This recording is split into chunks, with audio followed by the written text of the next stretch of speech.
With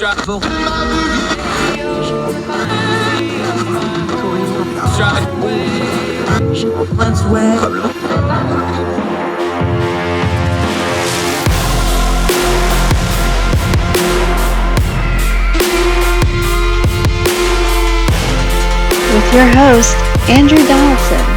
This is Heard Tell.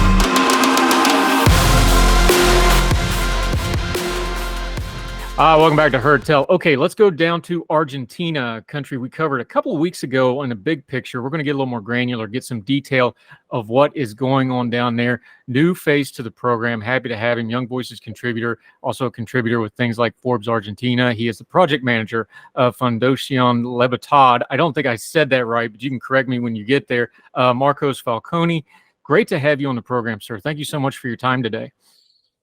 Hey, Andrew, thank you for the invite. Down here in Argentina, we say Fundación Libertad, which literally just means Liberty Foundation. And That's the oldest classical liberal / libertarian think tank in Argentina. That's where I work, Yeah, what he said, fantastic stuff. Really appreciate you having you on. You've got a piece out in Econ Lib, and I want to walk through it because it's unusual in American media. Look, American media is very American-centric for obvious reasons, but even more so than other parts of the world. We get real insular. We don't really pay attention to the rest of the world. Some of this Argentine election is breaking through the regular media coverage, though, and some of it's because of the personalities involved. Some of it's because, there's been various news items over the last 10, 15 years. Americans have a bit of an affinity for the country of Argentina, as they should. They've been a good ally for a long time. Lay the foundation of this election before we get into the particulars, though, because some people might just see the pictures or the personalities or the name involved. Lay it out for us so we have a good foundation to understand what we're talking about here. Okay, so basically we have three main candidates in Argentina right now. We just had in early August our primary election. Now we're heading to the general election, which is taking place October 22nd. If no candidate surpasses 45% of the vote or 40% of the vote with a 10-point difference, there's going to be a runoff on November 12th. And the candidate who is leading in the polls is Javier Milei, who is a self-described anarcho-capitalist, a libertarian, who is running for president basically on a platform that Argentina should dollarize its economy, because Argentines have chosen the dollar over the Argentine peso in a country which is suffering from chronic inflation. We're having 130% inflation, an annual inflation rate right now. And then we have Patricia Bullrich, who is the former Minister of Security of former President Mauricio Macri. So this is considered a center-right candidate. I would probably say more center than right. And then we have current Minister of Economy, Sergio Massa, who is the classical Peronist, so to say, the classical populist that you always get in Argentine elections. And he is, well, at the time there's some discussion on whether it is Bullrich or Massa who is currently on second place, but all polls agree that Javier Milei is running first place right now.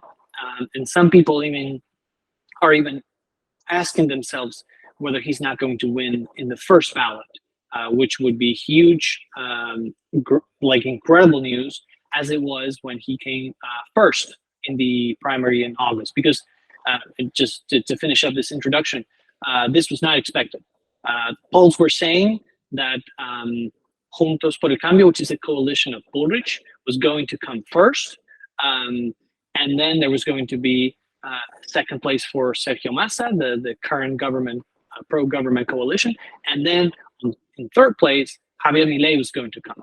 This was turned upside down on August 11th, and so ever since we've been, dealing with this incredible change as political scientists and economists, and trying to explain what's going to happen. Yeah, and these, of course, have a lot of nuance and layers to it, especially for a foreign audience that doesn't understand everything about it.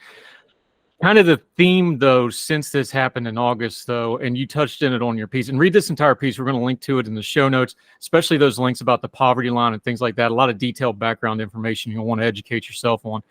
But the theme of this really seems to be that there's going to be a change. Are we going to do gradual change or radical change? Is that kind of a fair way to lay this out? I would say so, yes. Argentina is at a point where economic liberalization is becoming inevitable, just because there are so many regulations, public spending is so high, the budget, the fiscal deficit is so high that the only way out of this crisis is to liberalize, is to reduce public spending, reduce taxes, cut regulations. And right now, the main difference between Milei and Bullrich seems to be just how fast and how exactly you do it. Milei is saying we need to shut down the central bank altogether. Drop the peso, just adopt the dollar, and that will stabilize the economy immediately. And then we'll be able to cut taxes, cut public spending, cut regulations, and grow from there. While Patricia Bullrich is saying we need a central bank, we just need an independent central bank, which we haven't gotten in the past decades, I would say. And we need to cut taxes, regulations, public spending, but we need to do it in a way that makes this change sustainable in the long run, in the future. Because just so to give you a little bit more of context, Bullrich's coalition is likely going to have the largest legislative bloc in Congress. Milei is very new. He is so new that currently in Congress, he holds one seat out of 257, and he only has one ally. And we elect our legislators every 2 years. We elect half of them every 2 years. And so what this means is that Milei is never going to get a majority in the House of Representatives or in the Senate. And so many people on the center and the center-right are questioning his ability to actually implement change, for example, via decree, because not all the changes he wants to do can be made through decrees. Whereas Milei is saying, well, you may have, a majority or the first minority, but you don't really want to change. You don't want to go as far as I want to go. So that's basically the economic discussion that we're having right now. Yeah, and part of that discussion, for folks that aren't familiar with Argentina, past Messi and Evita maybe, what's the historical background that got here? I know some of us that really study these things, we know the background. Just give people 2 or 3 waypoints of the last 30, 40 years of history, because this didn't happen in a vacuum. Because you're talking about changing your whole currency. That's a big deal for any country. That's a massive deal. There is precedent for it. Ecuador did it a while back, worked for a while, and then didn't because of other issues. But when you hear big sweeping changes like that, that happened for a reason. Give people a couple of points. I don't want to condense the entire history down because that's disrespectful, but we do need a background on how we got here, right? Yeah, so the big problem right now is inflation, basically. And that is a problem that Argentina has had since the 1940s, the late 1940s and the early 1950s, when Juan Domingo Perón, a soldier, came to power and started massively expanding government and spending way more than the money that the state had. And so that generated inflation through monetary emission. Now, that problem, we've had it for 80 years. The one time when we were able to control it was the 1990s, when we had President Menem pegged the currency. And so that was a time where 1 peso was equal to $1. And he fixed basically the exchange rate for 1 decade, from 1991 until it was no longer possible to keep it that way in 2001. And that was the one time over the last 80 years that Argentina did not suffer from inflation. Now, after 2001, inflation came back. Even when the conditions to hold it down were there, inflation still came back because the government kept expanding. The size of public spending as a percentage of GDP nearly doubled in the past 2 decades. And that has had tremendous, terrible consequences for the economy, because that has meant that taxes have increased too. But not even the increase in taxes is enough for the government to cover this massive amount of spending. And so you have inflation again. Also because nobody wants to lend money to Argentina, because Argentina has a history of defaulting on its own debt. And so the problem is that it is only short-term money that you get at rates that are increasing on a daily basis, I would say, at this point, where we're having 13% inflation only in August. We're waiting for the numbers of September, but in an economy like that, interest rates grow and continue to grow, but they're still not enough. And so the risk that we have right now in Argentina is that the situation sort of spirals out of control, I'm sorry. And that becomes the source of a hyperinflation. Hyperinflation is a word that we're hearing in this campaign on a daily basis too. Milei saying that we may be heading to hyperinflation. Bullrich is saying it too. Massa is trying to avoid it as the current Minister of Economy. But this is the talk that we're hearing in Argentina right now, that if things get bad soon enough, we may have hyperinflation. Nobody wants that. Of course, no, the people don't want that, but it's curious to see that, for example, for Milei, hyperinflation would likely be positive, because then he would be able to solve it, or at least appear as the solver of hyperinflation, and stay in history books like the savior of Argentina. And so the time between now and December 10th, when the new president is going to take over, that is going to be rough. We're going to have to buckle up.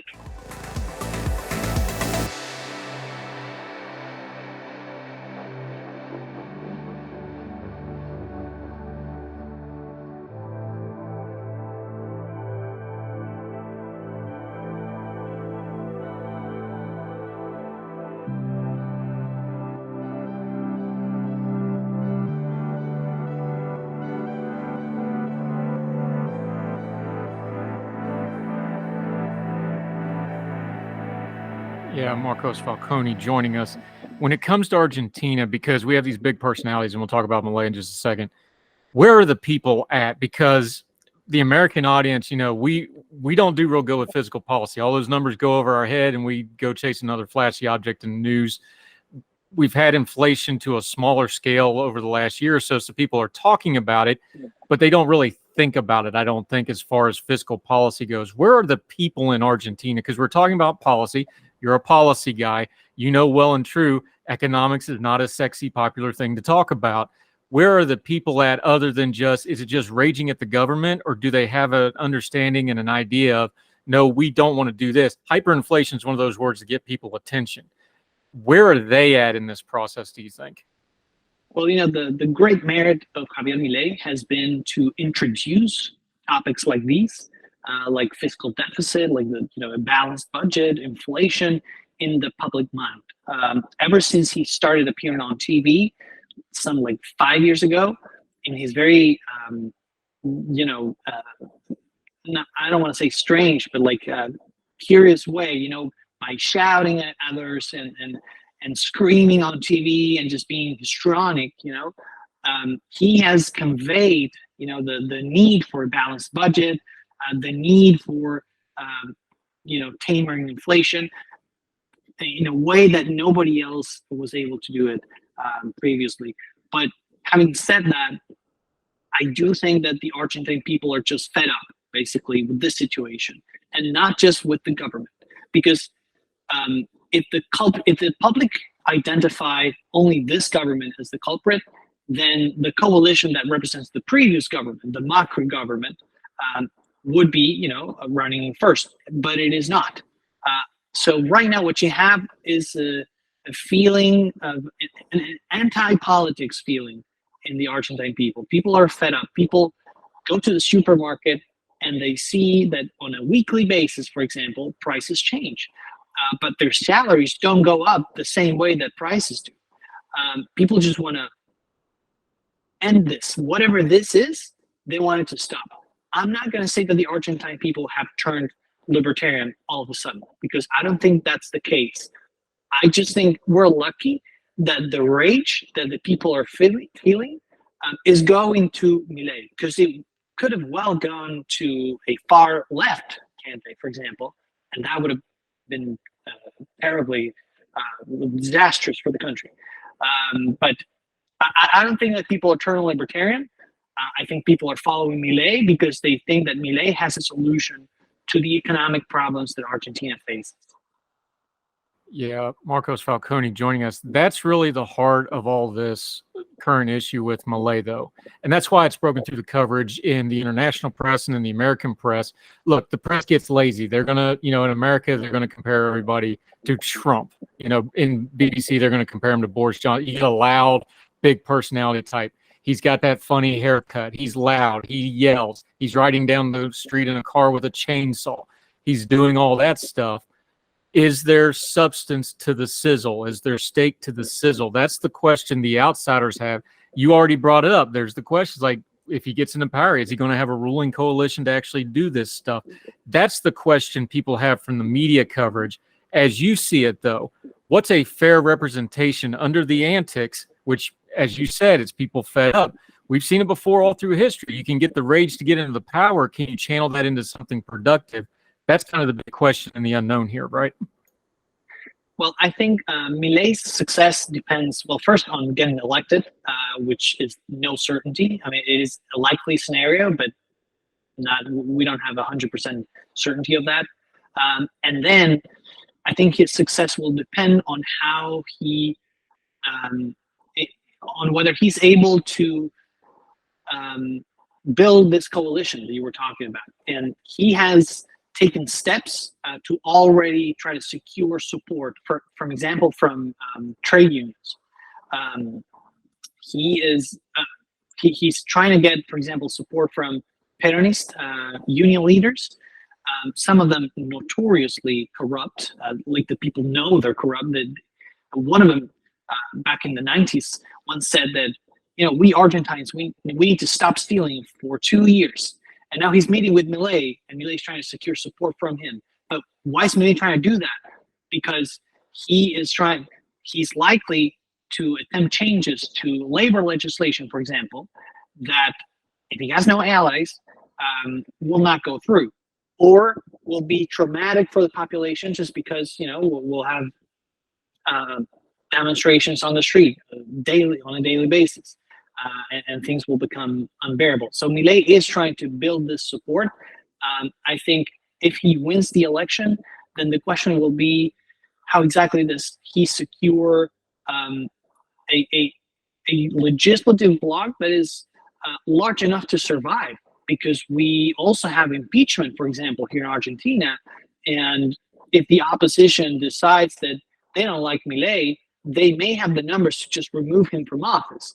And so he's going to have to talk to the rest of the opposition, most likely, the center-right Juntos por el Cambio coalition, which in turn is composed of various parties, some of them which are more classical liberal than others. And the big question right now is, what is Milei going to do with Peronism? Because he is supposed to be an outsider. He is supposed to be an opponent of both Peronism and anti-Peronism. But then we have some indications that candidates who are running on Milei's behalf at the local level, at the state level, are Peronists. And some of them were part of this government. And some of them were part of the coalition that is currently supporting this government. And so nobody knows whether they are going to stay within Milei's coalition or whether they will go back to their origins. And so there are many questions as to whether Milei will be able to accomplish what he wants. And I think that that's going to depend on his skill, which is going, if he's going to succeed, he's going to have to go back in his own steps, because he has this style, of being confrontational, of not, of trying to not build alliances of any sort, But if he comes to power, he will have to build alliances, because otherwise he's going to be a failure. And his voters will remind him very quickly of that, because nobody wants to wait for anything. With 130% of inflation and the risk of hyperinflation, everybody wants solutions, and they want them now.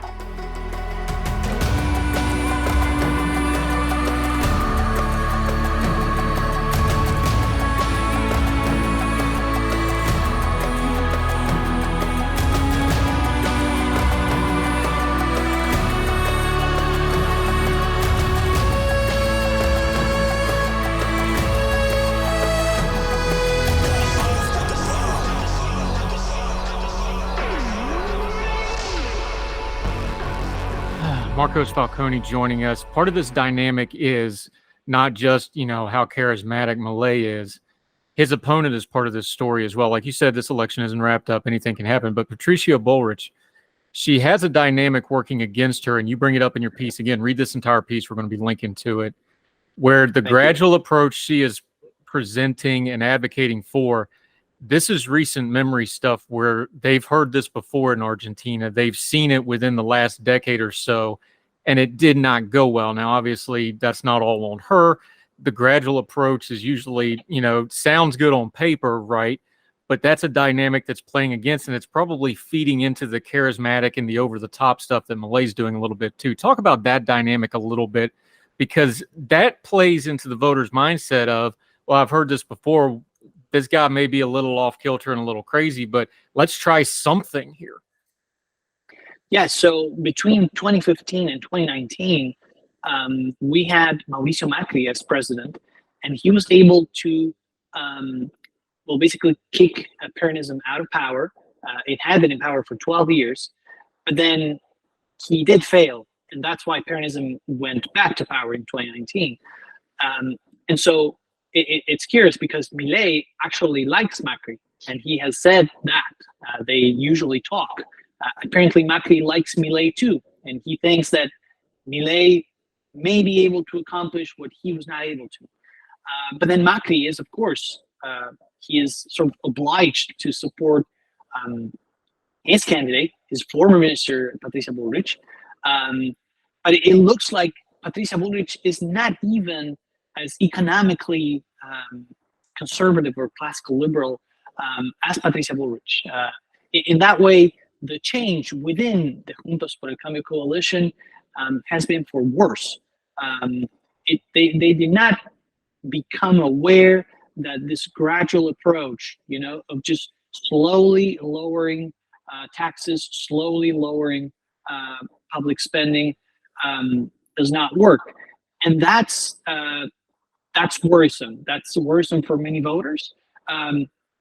But that also just, feeds to the narrative that we're hearing more of the same, that we've heard this before, as you say, and we know how that happened. If you do a poll on Mauricio Macri right now, for example, his net image is going to be negative, not positive. People do not have good memories about his presidency. Of course, the first 2 years, everything went well. But then, after the markets realized that change was not being implemented as fast as he had promised, then things started to go really bad until he was kicked out of office. The dynamics in the rest of the opposition also seem to be benefiting Milei. Not to say, of course, what's going on with the current economy, because the third candidate that we haven't talked about that much so far, Sergio Massa, he's the current Minister of Economy. And he, of course, has a very hard time trying to justify everything that's happening under his own government, basically, because the president, at this point, it's just symbolic. He does nothing. Nobody cares about him. He's not in the news. He's not running for re-election. He's widely unpopular. And so everything has fallen to the Minister of Economy, who, of course, is having a hard time trying to explain why, inflation is at 130%, or why has poverty reached 40%, as it was announced a few weeks ago, or why we have, an informal market for the dollar. Why can't there be just one market? Why does the government need to fix a price? Fix the exchange rate and create all sorts of problems in the economy. So the dynamics, both in the rest of the opposition and within the government, are both benefiting Milei right now.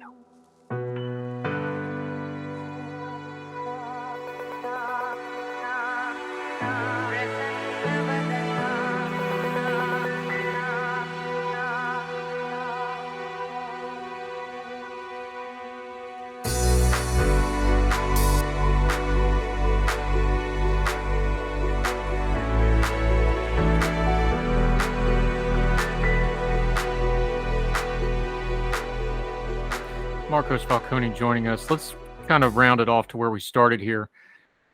In Argentina, you spoke of it. This is not a new issue. This isn't like, Venezuela, where they were rich and then got poor again because of the government. This has been an 80-year thing that's gone on. This is multiple generations. You just said it in talking about the candidates there. Everybody's heard there's nothing new that you're going to say in a campaign ad that folks haven't heard at this point, right? Is this more than just win an election and change things? Because nobody probably really believes that. Even if they believe one of these candidates can change things, it's going to be more than one election thing. Is there a societal, cultural, almost a national identity thing that needs to change here to break this cycle? Do you think this is bigger than just the election? No disrespect to the candidates, but even they're saying, Milei's even said in some of his speeches, like, this is not a one election fixed thing. This is going to take a lot. Is that something that also has to be discussed, or the people are discussing, is like, look, we need to kind of re-examine who we are as a country and as a people here, because if you've done it for 80 years, it's just hard to break out of that kind of a rut, is it not? It is. And I think the big problem for Argentina is that people have grown used to living off of others. And that is just terrible for the country. It has been terrible ever since Perón. And most of the presidents that followed him, the state has grown. Public spending has always increased. We have always had fiscal deficits, and the reason why that happens is because the government consistently wants to spend more money than it has, and the reason why that happens is because people demand money out of the state, and so this ends in terrible fiscal crisis like we experience once at least every 10 years.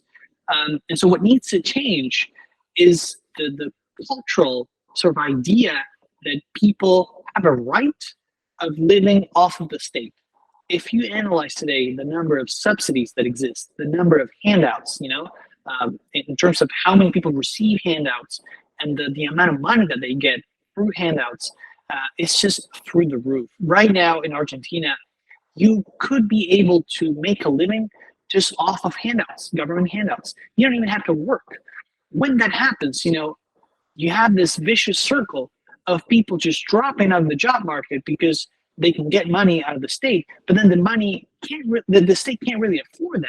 And so we have inflation, and debt crisis and fiscal crisis in the end. So it is this vicious circle that we need to stop. People need to realize that, if the state does things right, if it just if it lowers taxes, if it lowers spending, if it sets reasonable rules for everyone to intervene in the market economy, then they can succeed. I'm sorry, they can succeed. Then they can succeed by being, of course, entrepreneurs or just launching their ideas to the market. But it can't continue to happen that people think that they have a right to live off of others. That is what is causing this crisis, and that is what needs to change. Yeah, Marcos Falcone joining us from down in Argentina. Give us a couple things, because we've got a couple weeks for this election. Give us a couple things to watch for in the headlines that might break through. Obviously, Javier Milei, he's going to break through because he's charismatic. You get the Trump comparisons, which aren't a good comparison, but people, it is what it is. He's going to get some press time up here, but what's a couple things folks should watch in the headlines as to what's actually happening down there, both during this election, and like you said, this is a short lead time. The new president comes in December. This is going to go pretty quick. Just give folks something, because they get busy. People forget, like, oh, that's that Argentina story. I need to watch that. Give us a couple nuggets to watch for in the couple coming months. Well, in the coming months, I would watch for economic indicators, maybe, just to see whether we are actually heading to hyperinflation or not. Of course, I would look for results about 19 days from now, on October, a few weeks from now, on October 22nd, and then I would look for, if Milei wins, the names in his cabinet, because those may indicate the level of support that he gets from the establishment, which so far it does not seem like it's a lot. But if we get a new president, of course, that generates interest, and many people are going to want to join the government just because it's the government, and so there we should watch out for Milei's judgment in picking cabinet members, for example. And we should also be aware of what he does and how he tries to contact other parties and coalitions in Congress, because that's going to be key for him to just basically stay in office and block any attempts at impeachment. But then also, it will be key to passing actual reform, and not just through decrees, which are constitutionally limited to a few areas, and not all. Yeah, Marcos Falcone. Okay, that was all tough, really serious, important stuff. Let me give you an easy one to take the edge off before we let you go. Leo Messi is in America. How's it playing down there, him being in America? Of course, he could do anything he wants to, and people would celebrate it because he's that beloved. But how's the American experiment for Argentine's favorite son going right now down there? How's it playing for those folks down there? I think it's going great for him. He has been mildly criticized by some left-wing lunatics who demanded that he come here, that he had, and said that he had sold his soul to the devil. But I think just people are just realizing that he's having a great time, and that's awesome. And I think Miami is a great choice for him because it's full of Argentines, to be honest, but there aren't anywhere, so he can, live his life, enjoy the sunshine, play soccer, enjoy his family, and live the American dream, right? Which a lot of Argentines want to live too. That's why we're talking about dollarization after all. So I think people like that Messi is enjoying his last years of soccer up in Miami. Yeah. And for folks that aren't familiar, Miami's one of those cities that just can handle a big celebrity like him. Like, he can never be completely normal, but he can be more normal in a Miami or an LA because they're used to celebrity. You've already seen the videos. He goes to the supermarket, he goes to Publix and things like that. It's a lot of fun, I'll tell you that. It's fun. Somebody that lived in Europe and has followed, the European game for many years. It's a lot of fun for people to get a little taste of what that's like here in the States. Marcos Falcone, really appreciate it. Again, this piece is on EconLib. We're going to link to the whole piece. There's 2 or 3 links in there you really need to click the links to, especially that poverty rate one, because that gets to the heart of a lot of this. Read all that, educate yourself on Argentina. We'll continue to talk about it, my friend. We will definitely have you back, but you got a lot of things going on. Let folks know where they can find you and follow you until we get you back on Heard Tell the next time. Yes, if you want to follow me on Twitter, you are very welcome to do so. You can find me under the handle Falcone, which is spelled as hyper, only with a Latin Y, and then Falcon at the end. And you'll find me, or just my name, Marcos Falcone. You'll find me on Twitter. I also have a website, marcosfalcone.com.ar, and you will find my latest updates on there. Yeah, really appreciate your time. Definitely will have you back.